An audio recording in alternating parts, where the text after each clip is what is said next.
Olá pessoal, tudo bem? Vamos dar início aqui a mais uma aula de história do primeiro ano. Galera, hoje a gente vai iniciar o capítulo 4 do livro de vocês, que se chama Povos Antigos da África. Nesse capítulo a gente vai ver algumas grandes civilizações que existiram na África na época da Idade, que a gente estuda em história como Idade Antiga, tá? Então, basicamente aqui no início, a gente vai falar muito sobre o Egito. A gente já falou na aula passada sobre outros povos da Antiguidade, principalmente do Oriente Médio. A gente falou sobre os hebreus, sobre os persas, sobre os povos da Mesopotâmia. E hoje nós vamos iniciar aqui com os povos da África, com o Egito, tá? Então vamos lá, todo capítulo a gente começa com uma imagem sobre o capítulo que a gente vai estudar, né? Então vocês podem ver aqui, ó, que a imagem fica cortada por causa da internet, né? Que é um PDF, né? Que tá gravado aqui o nosso livro, mas dá para a gente identificar bem aqui no começo que isso aqui se trata de uma imagem, né? Que é muito recorrente quando a gente fala de Egito antigo. A gente lembra muito dessas imagens aqui que são imagens que lembram os antigos faraós, tá? Vamos ver aqui na legenda do que se trata essa imagem, ó. Deixa eu ver aqui.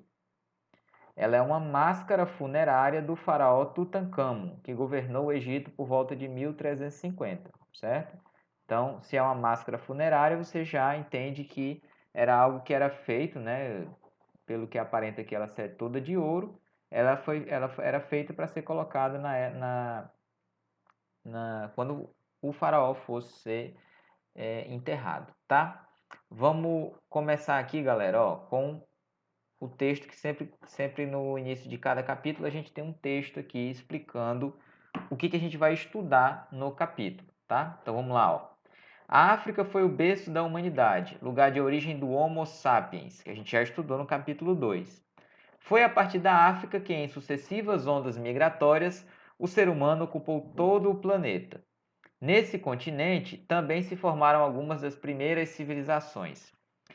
Nesta unidade, vamos estudar algumas dessas civilizações, como a egípcia e a cuxita, que floresceram ao longo do rio Nilo, e dos garamantes no deserto do Saara e a axumita próxima do Mar Vermelho.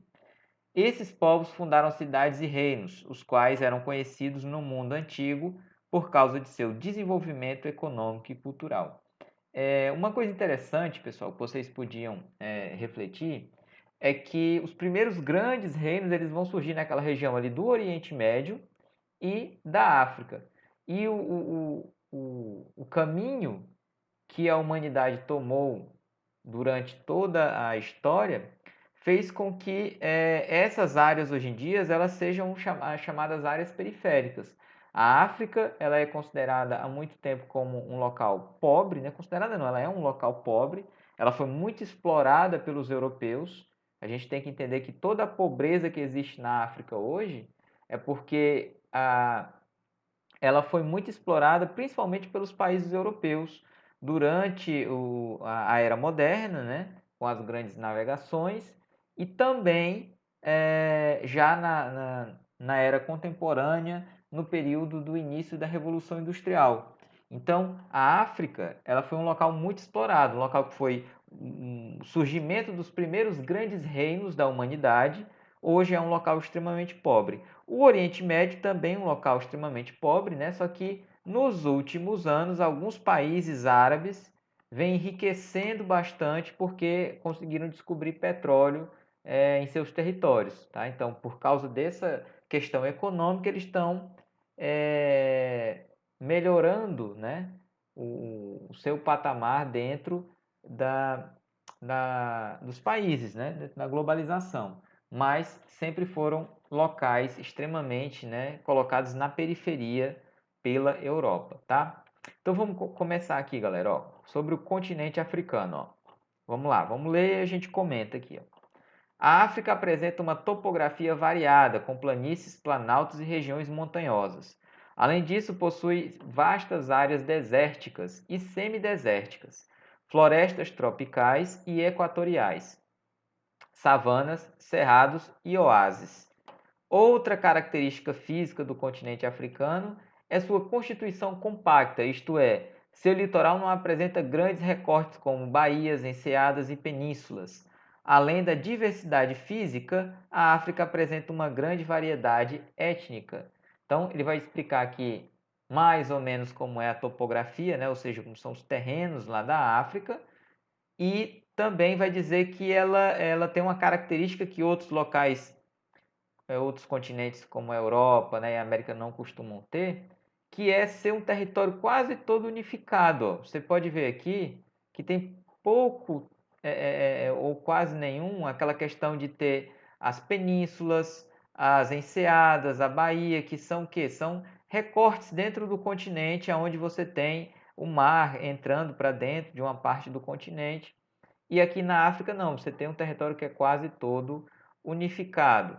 Em compensação, em questões sociais, os povos africanos têm uma variedade gigantesca, né, de etnias. Ou seja, são povos, muitos povos diferentes que habitam aquele continente. E a gente tem uma dificuldade muito grande de falar sobre a África como um continente. A gente fala muitas vezes a África como se ela fosse um local único, onde você fala os africanos, você está falando de todos os povos que vivem ali. Quando a gente sabe que, na verdade, existe uma diferença gigantesca entre muitas etnias ali daquele local, inclusive muitas são rivais até hoje. Vamos continuar aqui, galera. Ó. Então você tem aqui um mapa ó, da África Antiga e você tem aqui os locais que a gente vai estudar, tá? No livro aqui ele vai falar muito sobre o Egito, ficava nessa região, ok? Ele vai falar sobre a região de Garamantes, que era uma região que ficava aqui, ó, no norte da África. Ó, que você tem a África, você pode traçar aqui através da linha do Equador. Tudo que está aqui é o norte, tudo que está abaixo é o sul, tá? E quando ele falar muitas vezes em África subsaariana, a gente tem que lembrar que essa região aqui, ó, no norte da África, é onde existe o maior deserto do mundo, que é o deserto do Saara. Então, quando ele falar no livro sobre África subsaariana, ele está falando de todos os povos que habitam essa região aqui, ó, para baixo. Ó. Tudo que está abaixo do deserto do Saara, ok? Então, aqui a gente consegue ver ó, as diferenças de regiões aqui na África. Você vai ter região que vai ter mais floresta, que é aqui, ó, essa parte verde. Você vai ter as savanas, que são essa parte laranja. As estepes, o deserto, que são as partes amarelas. Você vai ter um aqui no norte e no sul vai ter o Kalahari, certo? E os oásis, que são pequenos locais onde você tem a água, né, no meio do deserto, ok? Vamos continuar aqui, ó. Ele também vai colocar as diferenças físicas entre os povos africanos. Ó. Vamos ler aqui do lado. Ó. As diferenças físicas entre os atuais maçais, falachas, berberes e bantus, da esquerda para a direita, que são exemplos desses povos que ele citou, refletem a diversidade étnica existente na África. Essas fotografias foram tiradas na atualidade. Então, são povos que até hoje mantêm suas tradições e que são muito distintos entre si. Então, já acaba com essa ideia de que os povos africanos eles têm né, uma unidade, que na verdade em cada local você vai ter as etnias e essas etnias têm costumes e vida diferente, tá? Então a gente tem aqui uma linha do tempo que a gente vê em todos os capítulos que a gente estuda, ó, de como foi essa linha do tempo dos povos da África Antiga. Você vai ter aqui os egípcios, que tiveram seu auge aqui né, entre 3100 a.C. e 500 a.C. Os cuxitas também, vai ter aqui a datação, ok? Os garamantes e os achumitas, tá? Vamos começar aqui, ó, os antigos egípcios. Acompanhem comigo, ó, galera. Desde aproximadamente 8000 a.C., grupos seminômades habitavam as margens do rio Nilo. Eles se dedicavam à pesca, à caça e à coleta de frutos e cereais nativos da região. Por volta de 5000 a.C., vários desses grupos já tinham se fixado na região e desenvolviam atividades como a criação de animais e a agricultura. Lembrando, galera, aquilo que eu tinha falado já nas outras aulas né, sobre a origem dos seres humanos. Em todo local onde vão surgir as primeiras civilizações vai ser extremamente necessário a questão dos rios, água, porque é nos rios, é do lado dos rios que o ser humano vai descobrir a agricultura. Então ele vai colocar aqui que os povos que viviam naquela região eles já eram seminômades, ou seja, eles se deslocavam, né, quando viam que não tinham recursos naturais em um local, eles se deslocavam para outros. Mas aí, com o tempo, eles foram descobrindo, né, a agricultura e desenvolveram também a pecuária e começaram a se fixar ali nesses locais, principalmente nas margens dos rios, tá? Ao perceberem que as cheias do Nilo fertilizavam as terras localizadas às suas margens, esses grupos buscaram desenvolver técnicas para armazenar água durante as cheias e utilizá-la para irrigar suas plantações, aproveitando melhor a fertilidade do solo. Ao longo do tempo, eles formaram comunidades agrícolas independentes entre si, chamadas de nomos. Essas comunidades eram lideradas por chefes, que eram chamados de nomarcas, que frequentemente disputavam o controle das áreas férteis. Então ele vai dizer aqui, ó, que esses povos, né, seminômades, vão se reunir ali nessa região do delta do Rio Nilo, ok? Porque ali eles vão perceber que a terra ficava fertilizada às margens do rio e é ali que eles vão descobrir a agricultura e vão formar as primeiras comunidades que eram chamadas de nomos e o chefe deles era chamado de nomarca, ok? Então aqui é o início da civilização egípcia. Depois a gente vai ter a unificação do Estado egípcio. Vamos ler aqui, ó. Como essas disputas eram frequentes, os chefes dos nomos se unindo para se fortalecer e acabaram formando dois reinos, o Baixo Egito e o Alto Egito. Por volta de 3100 a.C., Menés, um governante do Alto Egito, assumiu o controle dos nomos e criou um estado unificando os dois reinos, tornando-se o primeiro faraó egípcio. Então vamos tentar resumir. Primeiro, os povos, né, foram seminômades, foram se agrupando naquela região em volta dos rios, porque perceberam que ali, né, os frutos, né, os grãos germinavam mais rápido. Então eles descobriram a agricultura ali em volta dos rios. Depois deram um jeito de fazer obras para armazenar água e aí, consequentemente, criaram as primeiras comunidades ali. Essas primeiras comunidades, os nomos, eles eram vários, né, e acabavam gerando disputas entre eles. Só que em um determinado período, eles foram unificados, formando dois reinos, o Baixo Egito e o Alto Egito. E em 3100 a.C., então é um período bem anterior ao nascimento de Cristo que a gente está estudando, 3100 a.C., um cara conseguiu unificar os dois reinos. Ele fez, né, uma unificação dos dois reinos, o Baixo e do Alto Egito, e ele se tornou o primeiro faraó do Egito unificado, certo? Continuando. Ó. A centralização do poder na figura do faraó diminuiu as disputas de terras entre os chefes dos nomos, possibilitando o desenvolvimento da sociedade egípcia, certo? Então, essa foi a trajetória histórica até se formar o Império Egípcio com o seu primeiro faraó. Vamos continuar aqui, ó. Logo abaixo a gente vê uma imagem, ok? De uma escultura em pedra e também das vestimentas, né, que os faraós utilizavam na cabeça, né, uma espécie de chapéu. Vamos ver primeiro aqui quando ele fala seminômade. O que é seminômade? Que eu falei lá em cima. Ó. Aquele que realiza migrações periódicas que mora em habitações temporárias. Ou seja, ele não era um nômade que estava o tempo todo circulando, mas quando ele percebia que acabava o seu estoque de alimentos num local, eles migravam para outros. Depois a gente tem aqui o 1, ó, e aqui a gente tem a explicação. Ó. A coroa dupla, que era um símbolo da unificação dos reinos dos egípcios e do poder centralizador do faraó. Ela representava a união da coroa vermelha do Baixo Egito, que era número 2, com a coroa branca do Alto Egito, que é o número 3. Ó.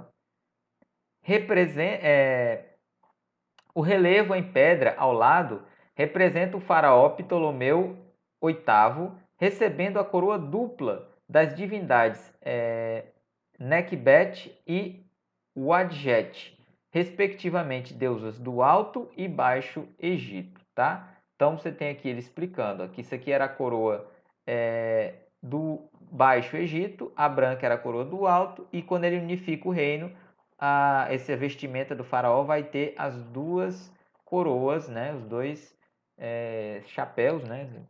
Como a coroa de unificação do faraó do Egito, tá? E aqui a gente tem a simbologia do faraó sendo coroado pelas duas deusas, ok? Que era como eles acreditavam que era a religião para eles, tá?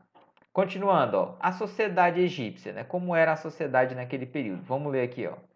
O faraó era a principal autoridade da sociedade egípcia. Ele e sua família moravam em suntuosos palácios, ou seja, palácios gigantescos, muito grandes e bonitos. A maneira como se vestiam e os adornos que utilizavam refletiam seu poder. A esposa do faraó, por exemplo, usava túnicas de linho e perucas feitas de cabelos naturais, ou de lã de carneiro. Suas maquiagens eram produzidas com uma mistura de óleos perfumados e minerais coloridos em pó, e as joias eram feitas de ouro e pedras ornamentais como turquesa e lápis lazuli. Na sociedade egípcia, abaixo do faraó, havia uma camada composta por pessoas que desfrutavam de vários privilégios. Dela fazia parte os sacerdotes, que eram responsáveis pelos rituais religiosos, os nobres, que eram parentes do faraó ou descendentes dos antigos chefes dos nomos e geralmente exerciam cargos administrativos importantes. Os chefes militares, que ocupavam altos postos do exército, os funcionários do Estado, como os escribas, que auxiliavam o faraó em diferentes atividades, como na fiscalização das plantações e na cobrança de tributos. Galera, nesse trecho aqui, a gente pode ver que a sociedade egípcia era bem hierarquizada. Lembrando que a gente viu na aula passada, né, sobre o que é hierarquia. Hierarquia é aquela escala de poder que você tem dentro de uma sociedade. Então, seguindo a hierarquia egípcia, que ele deixa bem claro que o mais importante é o faraó, mas que abaixo deles você tem uma camada de privilegiados, né, que são os nobres, que vão ser os militares, e muito dessas pessoas que também eram privilegiadas eram esses caras aqui, os escribas. Eles tinham muita importância, né, no Egito Antigo. Ó. Vamos ver aqui. Ó. Os escribas sabiam ler e escrever, fazer cálculos e eram muito respeitados na sociedade egípcia. Essa é uma estátua de pedra representando um escriba egípcio feito em 490 a.C. Então, o escriba ele sabia fazer contas, ele sabia escrever e ele era importantíssimo para o governo do Egito, né, para o faraó, porque ele deixava os registros de como eles administravam, certo? Então, por isso que ele tinha tanto poder também dentro da sociedade. Assim como eles, outros que tinham poderes também dentro da sociedade egípcia eram os sacerdotes. Quem eram os sacerdotes? Os sacerdotes eram os encarregados da religião egípcia, que como a gente vai ver adiante, a gente vai ver que ela era também politeísta, como as religiões da Mesopotâmia e de outros locais que a gente viu, só que ela começou a criar expedientes diferentes, como a questão de acreditar na reencarnação, na vida após a morte. A gente vai entender mais para frente o que isso significava, tá? Aqui a gente tem mais uma imagem e um quadro falando sobre o que é teocracia. Vamos tentar entender o que é teocracia. A gente sabe muito bem o que é democracia, né? Que é um governo do povo, um governo que a gente escolhe os governantes. E a teocracia, o que seria? Vamos ver aqui, ó. A teocracia é uma palavra de origem grega que significa governo de Deus. É utilizada para denominar a forma de governo em que o poder político é fundamentado com base no poder religioso. No caso do Egito Antigo, na época em que os faraós governavam, não havia uma clara distinção entre religião e Estado. O faraó era considerado filho dos deuses na terra e exercia autoridade administrativa, judicial e religiosa.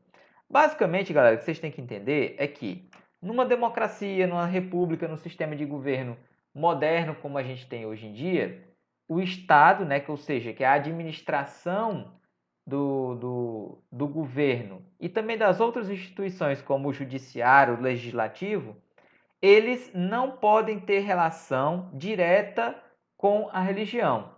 O Estado ele é chamado de Estado laico, né? O que quer dizer? Quer dizer que religião não pode dizer como o Estado vai se organizar, né? Na era moderna, a maioria dos países do mundo adota esse tipo de governo. Por quê? Em quase todos os locais você tem uma população que não é adepta só de uma religião, ela é adepta de várias religiões. E quando você escolhe uma religião para ser a oficial, né, você acaba não tendo a questão da isonomia, de tratar as pessoas com igualdade. Então, por isso que na maioria dos estados modernos não existe essa questão da teocracia. Mas na época antiga, era extremamente comum isso acontecer, ou seja, no Egito Antigo ele vai colocar aqui que o faraó ele era visto pela população, pela sociedade egípcia, como um filho dos deuses. Então era mais ou menos isso que legitimava e dava o poder a ele para governar o Egito, certo? Essa questão dele ter esse parentesco com as divindades, ok? Vamos continuar. Aí aqui a gente tem a camada pobre da sociedade. A gente viu lá o faraó, a camada mais rica da sociedade, né, que eram os sacerdotes, os escribas e os nobres. E vamos ver agora a camada pobre da sociedade. Ó. Acompanha aqui comigo. A maior parte da população egípcia era pobre e pagava impostos, principalmente sob a forma de serviços prestados ao Estado. Essa camada era composta em sua maioria por camponeses e artesãos. Os camponeses cultivavam produtos como trigo, linho e algodão e se dedicavam também à criação de animais, à caça e à pesca. Os artesãos, por sua vez, se ocupavam com a fabricação de cestos, potes, roupas, sandálias, móveis, etc. Entre os artesãos havia aqueles que fabricavam objetos mais elaborados, como esculturas, joias de ouro, móveis requintados e objetos de cerâmicas decorados. Esses artesãos especializados desfrutavam de maior prestígio social. Então ele vai colocar aqui que entre as camadas mais pobres, né, da sociedade você vai ter os camponeses, o cara que trabalha, né, plantando e colhendo, e os artesãos, e que eles eram obrigados a pagar impostos, principalmente na questão de trabalhos forçados, né? Você tem que imaginar, por exemplo, na construção das pirâmides, quem é que trabalhava ali construindo aquilo? Não eram escravos, eram sim a população do Egito que trabalhava pagando, né, os impostos para o faraó. Aí a gente tem aqui a escravidão no Egito. Ó. No Egito havia escravos, porém eles não compunham a maioria da população. Geralmente eles eram prisioneiros de guerra e trabalhavam nos campos, nas minas, no deserto e nas tarefas domésticas. Então, ó, olha só que interessante. A população mais pobre, eles prestavam serviços ao governo, né, fazendo trabalhos, né, para o faraó. Mas aí havia também na sociedade os escravos, mas os escravos cultivavam os campos, faziam outros tipos de trabalhos, né, que não esses para o Estado. Ok? A gente tem aqui, né, uma imagem, ó, e a gente tem aqui, ó, os homens representados nessa pintura tumular são artesãos. Que elementos da imagem indicam a sua condição? Que objetos eles estão produzindo? Então, ele está te dizendo aqui que eles são artesãos. Você pode ver aqui que eles estão produzindo alguns objetos, ó. Ok?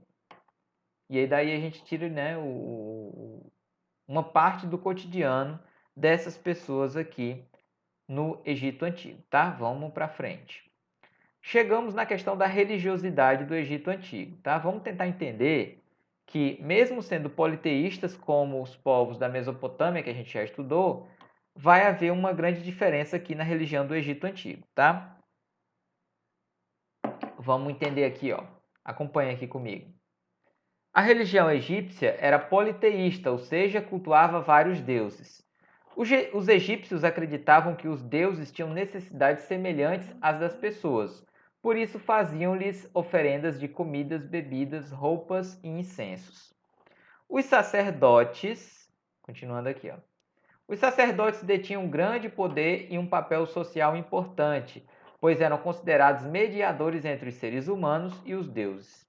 Entre os deuses mais cultuados estavam Horus, que era o deus do céu, Ísis, a deusa da fertilidade, e Osíris, deus dos mortos. Tá?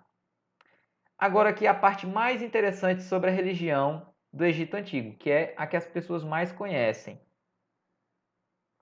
que é a questão da mumificação. Vamos entender aqui por que os egípcios desenvolveram uma técnica para preservar o corpo das pessoas. Vamos tentar entender aqui, ó. Além de cultuarem vários deuses, os egípcios acreditavam na vida após a morte. Para eles era muito importante serem bem recebidos por Osíris, no reino dos mortos. Segundo a sua crença, ao morrer, a alma da pessoa deixava o corpo, mas depois de algum tempo retornava. Assim, era preciso conservar os corpos após a morte e por isso os egípcios desenvolveram técnicas de mumificação que tinham como objetivo evitar a decomposição dos corpos. Então, olha só, os egípcios foram os primeiros a acreditar na questão da reencarnação, de que eles poderiam morrer e de que depois de certo tempo eles voltariam e reencarnariam de novo, né, na Terra. Só que diferente de algumas outras religiões, né, que acreditam na reencarnação, você morre, só que depois você encarnaria em um outro ser vivo, né, quando nascesse, aqui eles acreditavam que a pessoa poderia voltar para o mesmo corpo que ela tinha. Então, por isso eles começaram a trabalhar numa forma de desenvolver uma técnica para preservar o corpo após a morte, para que esse corpo não apodrecesse totalmente, tá? Então, vamos ver aqui, ó. Esse procedimento, feito pelos embalsamadores, consistia em dissecar o corpo, extrair os órgãos e guardá-los em recipientes especiais chamados vasos canopos.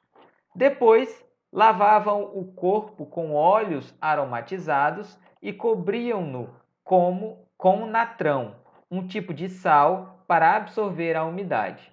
Após vários dias, o corpo era envolto em faixas de linho e depositado em um sarcófago ricamente ornamentado. Inicialmente, a mumificação era um ritual reservado somente aos faraós, mas, no decorrer do tempo, os altos funcionários passaram a ser igualmente mumificados. A população em geral também passou a mumificar seus mortos, porém com técnicas mais simples que aquelas empregadas pelas camadas mais ricas, né? Abastada significa mais rica. Então, galera, olha só que interessante, né? Por causa da religião, eles desenvolveram técnicas de embalsamento, ou seja, uma técnica para tentar preservar o corpo das pessoas. E isso daqui é importantíssimo para a história da humanidade, tá? Porque foi através desses primeiros estudos dos egípcios que a gente vai começar a entender como o nosso corpo funciona. Então, os egípcios, você pode colocar assim de maneira bem resumida, tá? Eles podem ser considerados como os iniciantes das técnicas que depois vão resultar na medicina, porque eles vão ser os primeiros a ver como o corpo humano funciona, a abrir um corpo humano, a ver os órgãos internos, a tentar entender como o corpo da gente funciona, para tentar preservar esses corpos para que, quando as almas, né, dos mortos voltassem, tá? Então, importantíssimo para a história da humanidade, porque através deles a gente vai ter os primeiros estudos de medicina, né? Claro, não a medicina que a gente conhece, mas os primeiros estudos para tentar entender como o corpo da gente funciona, tá? Continuando aqui, a gente vem para a próxima página e a gente chega no grande símbolo do Egito, que quando a gente fala em Egito, a primeira coisa que a gente pensa são nas pirâmides, certo? Vamos tentar entender o que eram essas grandes construções, ó. Vamos ler aqui. As pirâmides eram elementos essenciais nos rituais fúnebres da realeza egípcia, pois em suas câmaras subterrâneas eram depositados os corpos mumificados. Então, basicamente, o que eram as pirâmides? Elas eram grandes túmulos, só que os faraós, né, e as pessoas importantes do Egito queriam que seus túmulos fossem os mais visíveis possíveis. Então, os faraós, cada um queria construir um túmulo maior do que o outro, certo? Então, basicamente, o que eram as pirâmides no Egito Antigo? Grandes túmulos, tá? Continuando aqui, ó. Construídas principalmente para os faraós e os membros da corte, as pirâmides simbolizavam uma morada eterna, na qual o espírito continuaria a viver após a morte do corpo. Por isso, muitos pertences do morto, como joias, vestimentas e utensílios domésticos, eram depositados junto ao sarcófago na câmara funerária. Acredita-se que as primeiras pirâmides tenham sido construídas a partir de 2630 a.C. As maiores e mais conhecidas são as pirâmides localizadas em Gizé, região nordeste do Egito, construídas entre os anos de 2550 a.C. e 2470 a.C., para os faraós Quéops, Crefrem e Miquerinos, que são essas três pirâmides aqui, né? As três pirâmides mais conhecidas, né, do Egito Antigo, né, que eram os túmulos desses três faraós aqui, certo? Vamos continuar aqui. Aqui ele vai falar sobre como as pirâmides eram construídas, né, como eles utilizavam aqui o calcário, as pedras para construir as pirâmides, e a gente vai avançar um pouquinho mais, ó. Que a gente vai entender aqui sobre os trabalhadores que trabalhavam na construção das pirâmides.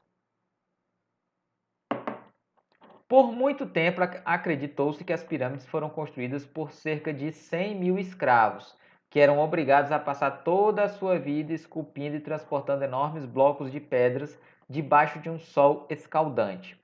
Escavações recentes feitas nos arredores das pirâmides, no entanto, permitiram aos arqueólogos elaborar outra versão sobre os construtores. Foi descoberto um cemitério e o estudo dos ossos encontrados nos túmulos indica que os trabalhadores, além de receberem uma boa alimentação, contavam com cuidados médicos. De acordo com um dos maiores especialistas no assunto, o egiptólogo Zahi Hawass, escravos não recebiam este tipo de tratamento. Ele acredita que trabalhavam nas obras cerca de 20 a 30 mil egípcios, entre eles homens e mulheres. Alguns deles eram trabalhadores fixos, contratados pelo Estado, enquanto outros eram camponeses contratados temporariamente para ajudar na execução das obras. Para esse estudioso, o que motivava os egípcios a se dedicarem a essas obras gigantescas era o orgulho de servir ao faraó e de construir sua morada eterna.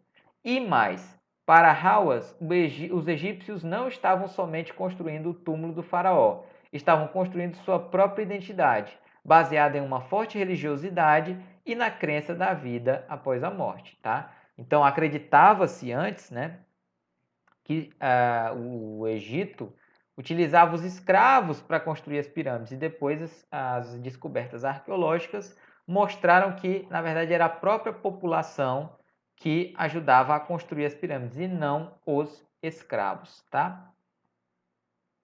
Aí a gente tem aqui o começo, né, de como era a vida às margens do Rio Nilo. A gente falou muito sobre sociedade, sobre religião, sobre economia, e agora a gente vai entender como era a vida das pessoas ali, né, que começaram a fundar o Império Egípcio, tá? Os egípcios dependiam das águas do Nilo para sobreviver e também para irrigar as terras destinadas à agricultura. Por isso viviam em aldeias e cidades próximas ao rio. Continuando aqui. As terras mais próximas do Nilo eram utilizadas para a agricultura. Alguns cultivos eram o trigo e a cevada, com os quais se fazia pão e cerveja, uvas, com as quais se fazia vinho, e linho, utilizado para fabricar tecidos. Outro importante cultivo era o do papiro, planta amplamente utilizada como matéria-prima para fabricar pequenas embarcações, redes de pesca, cordas, sandálias, cestos e esteiras. Além disso, servia para produzir um tipo de suporte para registrar informações escritas, né? Na verdade, o papiro ele já era uma forma, né, de papel antigo desenvolvida aqui por eles. No Egito, as terras pertenciam ao Estado e eram administradas por funcionários do governo, que convocavam camponeses para trabalhar nelas. Os camponeses pagavam tributos para o Estado na forma de trabalho e também com produtos agrícolas que eram armazenados em silos estatais. Dessa maneira, o Estado egípcio dispunha de alimentos estocados para serem distribuídos nos festivais públicos ou ainda para alimentar a população em épocas de escassez. Então aqui ele deixa bem claro, né, que essa sociedade que existia ali, eles viviam numa forma, né, de que o Estado retirava deles, né, através de impostos, tanto trabalho quanto mantimentos agrícolas. Então essa população, né, ela servia ao Estado o tempo inteiro. E aí, essa forma de organização, com a população sendo obrigada a pagar impostos em forma de trabalho e na doação, né, das suas colheitas de grãos ao Estado, ele é chamado de modo de produção asiático. Vamos entender o que é isso aqui, ó. No século XIX, o filósofo alemão Karl Marx criou o conceito de modo de produção asiático para designar a forma como se organizavam as civilizações da Mesopotâmia e do Egito, a partir do quarto milênio antes de Cristo. Continuando aqui, ó, essas sociedades que ele chamava de asiáticas diferenciavam-se das sociedades anteriores, as neolíticas, em relação à divisão do trabalho. No Neolítico, era feita a divisão sexual do trabalho, entre homem e mulher. Já nas sociedades asiáticas, a divisão era social, explorados e exploradores. Assim, para Marx, o modo de produção asiático teria organizado a sociedade em classes. Algumas características desse modo de produção são poder centralizado, grupo de funcionários do Estado e utilização de trabalho humano em grandes obras estatais. No caso da sociedade egípcia, o poder era centralizado no faraó, enquanto funcionários do Estado administravam a construção de grandes obras estatais, como pirâmides, diques e reservatórios de água. Atualmente, no entanto, o conceito de modo de produção asiático é criticado por historiadores, que o consideram generalizante por não levar em conta as especificidades das sociedades. Tá? Então, era isso que era o modo de produção asiático, tá? Aqui ele vai colocar, galera, um outro esquema de como eram as cheias, né, do Rio Nilo. Isso aqui a gente já entendeu nas aulas passadas, né, principalmente no capítulo que falava sobre a Mesopotâmia, que é basicamente a mesma coisa. Período de cheia, o rio transborda, vai para as margens, leva toda a matéria orgânica que tem no fundo do rio, né, resto de plantas, peixes, e essa matéria orgânica fica no solo porque a água do rio ela vai voltar depois da cheia, e esse solo vai se tornar extremamente fértil, né? Ele vai ser coberto aqui de humus, né, que é o que ele diz aqui, que é essa matéria orgânica que vai deixar o solo fértil para a agricultura, tá? E aí, galera, aqui a gente termina a parte que fala sobre o Egito Antigo, certo? A gente vai deixar uma atividade lá no Google Sala de Aula falando sobre essa questão aqui do Egito, né? Sobre a religião, sobre a hierarquia da sociedade, sobre essa questão aqui das cheias do Rio Nilo. E vocês vão responder essas atividades que a gente vai deixar lá no Google Sala de Aula, certo? Então é isso, galera. A gente se vê na próxima aula, né? Espero que vocês tenham aproveitado a aula e até a próxima. Tchau, pessoal.